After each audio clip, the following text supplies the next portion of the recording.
Hello guys, કેમ છો બધા? તો હું આવી ગઈ છું મારો મિની વ્લોગ લઈને. અને દર વખતેની જેમ આજે અમારી પાસે ગાડી પાટે ચડી ગઈ છે, કેમ કે મારા પપ્પાનો છે બર્થડે.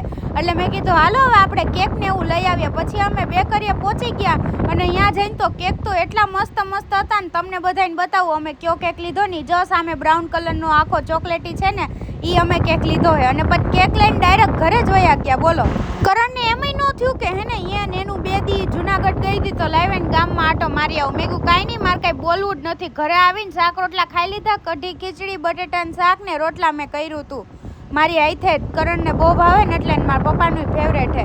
પછી તો એને મારા પપ્પા આવીને જમતા હતા એટલે એને કાંઈ ખબર નથી કે કેક લઈ આવ્યા છે એમ. અને પછી મેં કીધું હવે કેવું નથી પણ તોય આપણાથી રહેવાય તો નહીં જ, એટલે કહી દીધું પપ્પા કેક લઈ આવ્યા છે. પછી અમે બધાએ કેક કટિંગ કર્યો અને પછી મારા પપ્પાએ અમને બધાને કેક ખવડાવ્યો, ફોટા પાડી લીધા. તો ગાઈસ, તમને આજનો મારો મિની વ્લોગ કેવો લાગ્યો મને જરૂર કમેન્ટ કરજો. અને મારી બેન જો હે ને અહીંયા કેવી હજી કેક જ ખાઈ થઈ. અને આ બર્થડે બોય ના બર્થડે મેન બોય થોડી હે. અને પછી હે ને અહીંયા આજનો મારો મિની વ્લોગ અહીંયા પૂરો કરી દઉં. મળીએ કાલના નવા મિની વ્લોગમાં. Tata bye bye guys.